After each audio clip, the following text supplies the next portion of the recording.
ప్రతి ఉదయం ప్రభువుతో ప్రారంభం అనే ఈ కార్యక్రమాన్ని వింటున్న దేవుని బిడ్డలైన మీ అందరికీ ప్రభు అయిన యేసుక్రీస్తు నామములో శుభములు కలుగునుగాక. మనమందరము కూడా ఆశీర్వదించబడగలిగింది దేవుని సన్నిధిలో. ఎప్పుడు కూడా దేవుని సన్నిధికి దూరం కావద్దు. మనము ప్రార్థించగలిగిన వారమైనప్పటికీ కూడా దేవుని సన్నిధికి వెళ్ళి ప్రార్థించినప్పుడు గొప్ప కార్యాలు మన జీవితాల్లో చూడగలము. పునరుద్ధాన దినము కాబట్టి అందరము కూడా మందిరానికి వెళ్ళాలి. దేవుణ్ణి హృదయపూర్వకంగా చేతులెత్తి ఆరాధించాలి. ఖచ్చితంగా మీరు ఇది చేసినప్పుడే దీవించబడతారు. ఈ ఉదయకాలం కూడా దేవుని వాక్యాన్ని చదివి మన దైనిక జీవితాన్ని ప్రారంభిద్దాం. కీర్తన గ్రంథము 91వ అధ్యాయము 4వ వచనం, ఆయన రెక్కల కింద నీకు ఆశ్రయము కలుగును అని రాయబడి ఉంది. ప్రియ సహోదరి సహోదరులారా, ఈ ఉదయకాలం దేవుడు మనతో సూటిగా మాట్లాడుతున్నాడు. ఆయన తన రెక్కలతో నిన్ను కప్పును అనే మాట చాలా విలువైన మాట. ఈరోజు ఆయన తన రెక్కలతో కప్పడానికి, అందరి మీద కనికరం చూపించడానికి, తన యొక్క దయను విస్తరింపచేయడానికి సిద్ధముగానే ఉన్నాడు. కానీ అనేకులు మహోన్నతుని చాటున నివసించడానికి, సర్వశక్తిని నీడని విశ్రమించడానికి కొందరు ఇష్టపడటం లేదు. దానికి కారణం అనేక ప్రభావములు, చుట్టూ ఉన్న సాతాను యొక్క దాడి వారిని సొమ్మసిల్లేవారిగా, నీరసిల్లేవారిగా చేసి దేవుని సన్నిధికి దూరం చేస్తూ ఉంది. ఈ ఉదయకాలం దేవుని వాక్యం మనతో వినబడుతున్నప్పుడు వేటకాని ఉరిలో నుంచి తప్పించుకున్నట్లుగాను, అపవాది కబంధ హస్తాల నుంచి బయటికి వచ్చి పరుగు పరుగున మహోన్నతుని చాటున నివసించడానికి, సర్వశక్తుడైన యేసయ్య రెక్కల నీడకు విశ్రమించడానికి మనం సిద్ధపడాలి. అలా మనం చేయగలిగితే రాత్రి వేళ కలుగు భయముకైనను, పగటి వేళ ఎగురు బాణముకైనను మనము భయపడాల్సిన అవసరం లేకుండా ప్రభు యొక్క రెక్కలు మనల్ని సంరక్షిస్తాయి, కాపాడుతూ ఉంటాయి. ఆయన తన రెక్కలతో నిన్ను కప్పి భద్రపరుస్తాడు.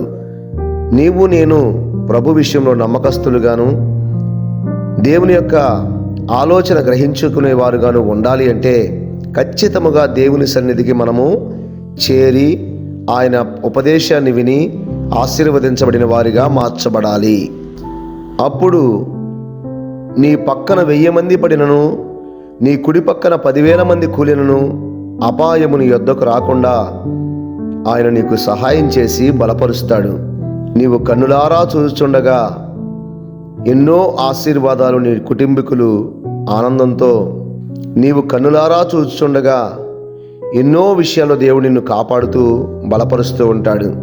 ఒక్కొక్కసారి మనం వెళుతూనే ఉంటాం, కొన్ని వాహనాలు మన మీదకి వస్తూనే ఉంటాయి. వాటన్నిటి నుంచి ఎన్నిసార్లు ప్రభు మనల్ని తప్పించాడు. ఎన్నో అర్థం కాని, వైద్య శాస్త్రానికి అందని వ్యాధులు మన మీదకి వచ్చినప్పుడు ప్రభు మనల్ని కాపాడి భద్రపరచలేదా? ప్రపంచమంతా లాక్డౌన్ పెట్టినా చిన్న గుడిసెలో నువ్వు ఉన్నా నిన్ను దేవుడు రక్షించలేదా? ఆయన రెక్కల కింద నీకు సహాయం దొరకలేదా? ఆలోచించండి. ఎన్నో సహాయాలు ప్రభు దగ్గర నుంచి మనం పొందుకోబోతున్నాము. ఈ ఉదయకాలం ఏ తెగులు నా గుడారం సమీపించవద్దయ్యా, నన్ను కాపాడండి ప్రభా, నేను నీ రెక్కల కిందకు వస్తాను అనేవారు ఎవరైనా ఉంటే నాతో కలిసి ప్రార్థన చేయండి. ప్రేమ కలిగిన తండ్రి, దయగలిగిన ప్రభువా, ఈ ఉదయకాలంలో నీ పాదాలు పట్టుకుంటున్నాము. నీ రెక్కల చాటున తప్ప మాకు ఆశ్రయము ఎక్కడా లేదు ప్రభువా. నీ రెక్కలతో మమ్మల్ని కప్పండి, నీ కృపలతో మమ్మల్ని నడిపించండి. నీ యొక్క కాపుదల్లో మా కుటుంబాలను భద్రపరచండి.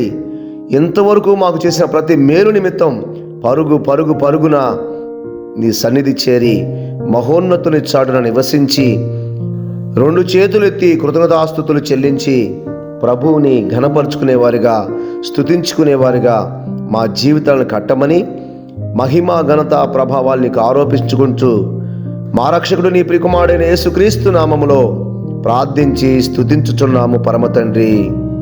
ఆమేన్. మన ప్రభు అయిన యేసుక్రీస్తు వారి కృపా సమాధానములు మనకు తోడుగా ఉండునుగాక.